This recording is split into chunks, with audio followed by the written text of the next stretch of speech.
اما بعد اعوذ باللہ من الشیطان الرجیم بسم اللہ الرحمن الرحیم وَإِذْ أَخَذْنَا مِيثَاقَكُمْ وَرَفَعْنَا فَوْقَكُمُ الطُّورَ خُذُوا مَا آتَيْنَاكُمْ بِقُوَّةٍ وَاذْكُرُوا مَا فِيهِ لَعَلَّكُمْ تَتَّقُونَ اللهم صل على سيدنا ومولانا محمد وعلى آل سيدنا ومولانا محمد كما صليت على إبراهيم وعلى آل إبراهيم إنك حميد مجيد صل على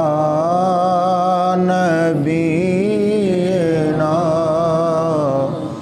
صل على محمد صل على شفيعنا صلی علی محمد صلی اللہ علیہ وسلم۔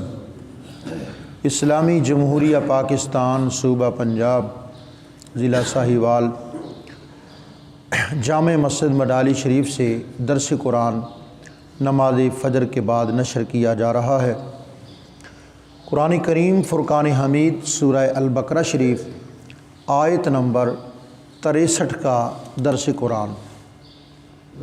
اللہ رب العالمین کا ارشاد پاک ہے وَإِذْ أَخَذْنَا مِيثَاقَكُمْ وَرَفَعْنَا فَوْقَكُمُ الطُّورَ، اور جب ہم نے تم سے عہد لیا اور تم پر طور کو اونچا کیا گیا۔ خُذُوا مَا آتَيْنَاكُمْ بِقُوَّةٍ، اور فرمایا گیا کہ لو جو کچھ ہم نے تم کو عطا کیا ہے اس کو قوت کے ساتھ پکڑ لو۔ وَاذْكُرُوا مَا فِيهِ لَعَلَّكُمْ تَتَّقُونَ، اور اس کے مضمون کو یاد کرو اس امید پر کہ تمہیں پرہیزگاری ملے گی۔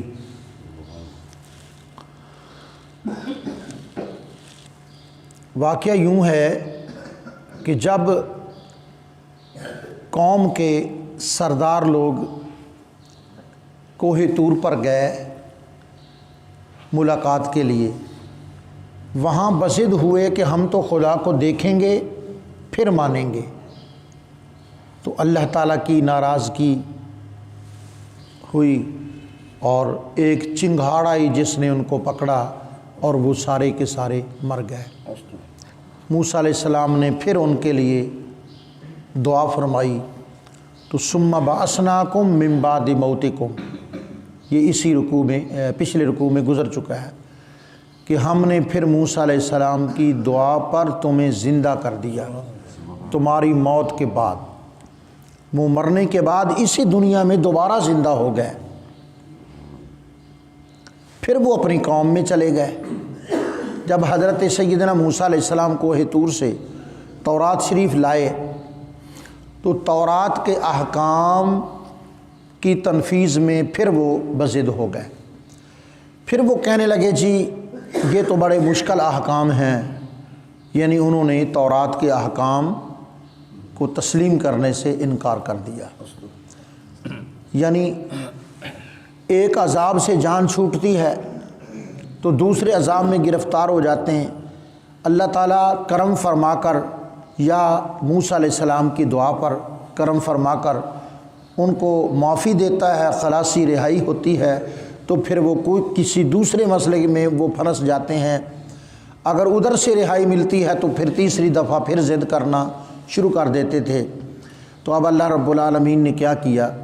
اللہ رب العالمین نے فرشتوں کو حکم دیا کہ تم ایک فرسخ ہوتا ہے 3 میل کا، اور آج کل 3 میل کتنے کلومیٹر بنیں گے؟ 4.5 کلومیٹر لمبا ایک پہاڑ کا ٹکڑا وہاں سے کاٹ کر بنی اسرائیل کے سر پہ کھڑا کر دو۔ اللہ تعالیٰ کے فرشتوں سے کوئی بعید نہیں ہے۔ انہوں نے ایسے پر مارا جس طرح کہ ذمہ دار کسی مارتا ہے نا تو 2-4 کلو مٹی اٹھا کر ادھر پھینک دیتا ہے، تو اس کے لیے کوئی مشکل ہوتا ہے بھلا؟ یہ تو روٹین ہوتی ہے اس کی، ہے نا، کوئی مشکل نہیں ہے۔ تو فرشتوں نے ایسے پر مارا۔ یہاں 2 قول ہیں کہ وہ پہاڑ کون سا تھا۔ اتفاق اسی پر ہے کہ وہ کوہ طور تھا، کیونکہ لفظ طور بھی آ گیا۔ آگے امام اصفہانی، امام راغب اصفہانی نے فرمایا ہے کہ یہ کوئی پہاڑ تھا، مطلقاً کوئی بھی پہاڑ تھا، لیکن اس بات پر بھی آئے کہ یہ کوہ طور کا ہی حصہ تھا جس کو پر مار کر فرشتوں نے، آپ کہہ رہے ہیں 4.5 کلومیٹر کا فاصلہ یعنی لمبائی، اتنا بڑا پہاڑ کاٹ کے پر مار کے کاٹا اور بنی اسرائیل کے سر پہ لا کے کھڑا کر دیا۔ جی اب وہ گرے، جی اب وہ اس طرح گرے سجدے میں، سجدہ کر بھی رہے تھے اور ساتھ اوپر بھی دیکھ رہے کہیں اوپر گرتا تو نہیں ہے۔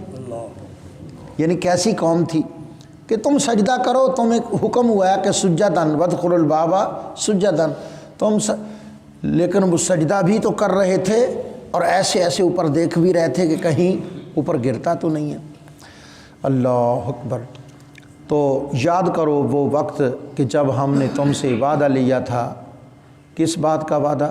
کہ تم تورات پر عمل کرو گے، اللہ تعالیٰ کے احکام پر عمل کرو گے اور اس کا قرب حاصل کرو گے، اس کی رضامندی تمہیں ملے گی، اس کی خوشنودی ہاتھ آئے گی، تمہاری زندگی میں برکتیں ہوں گی، تمہاری اولادیں بڑھیں گی اور تمہارے مال اسباب میں جو اضافہ ہوگا، تمہیں صحت ہوگی۔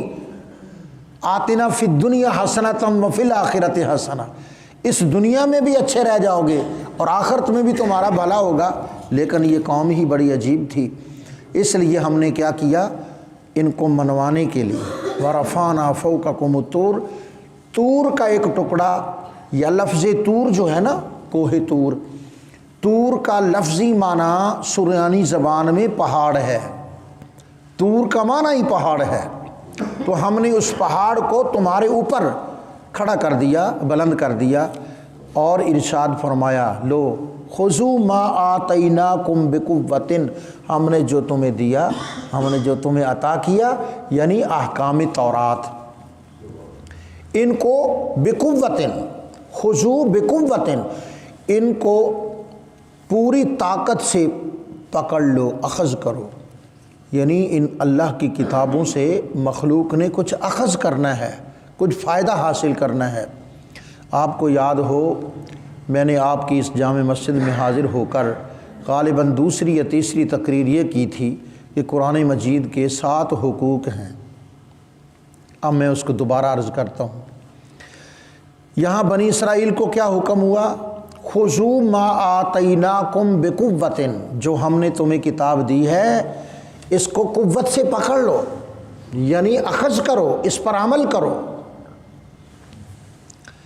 حضرت سیدنا یحییٰ علیہ السلام کو ارشاد ہوا سورہ مریم پہلا رکوع، یا یحییٰ خذ الکتاب بقوۃ، وہی الفاظ ہیں نا، یا یحییٰ خذ الکتاب بقوۃ، اے یحییٰ اپنی اس کتاب کو مضبوطی سے پکڑ لو۔ مضبوطی سے پکڑنے کا یہ معنی نہیں ہے کہ ہم قرآن مجید کو اٹھا کر مضبوطی سے پکڑ لیں کہ کوئی ہم سے وہ چھین نہ لے، ایسا نہیں ہے۔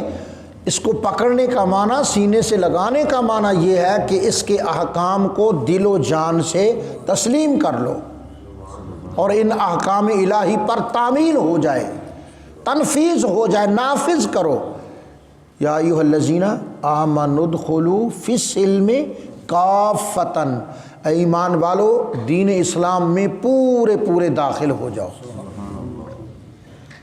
بنی اسرائیل کو حکم ہوا خذوا ما آتیناکم بقوۃ، سورۃ مریم۔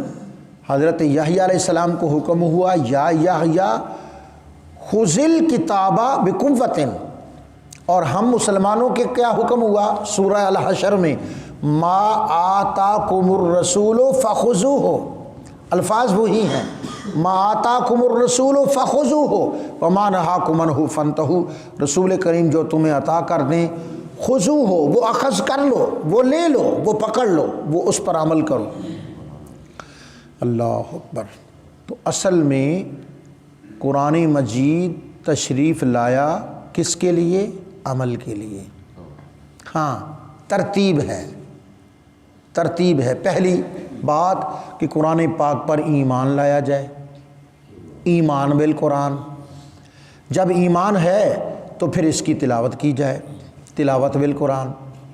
جب تلاوت بھی ہو گئی تو پھر فہم قرآن، تفہیم القرآن، اس کو سمجھنا ہے۔ اب سمجھ لیا، پھر کیا آ گیا؟ تعمیل بالقرآن، قرآن کے عمل پر، احکام پر عمل کرنا۔ اچھا اب عمل بھی کر لیا، عمل کے بعد باری آتی ہے سکھانے کی۔ جی یہ نہیں کہ سیکھا نہیں تو سکھانے لگے، یا عمل نہیں کیا تو سکھانے لگے۔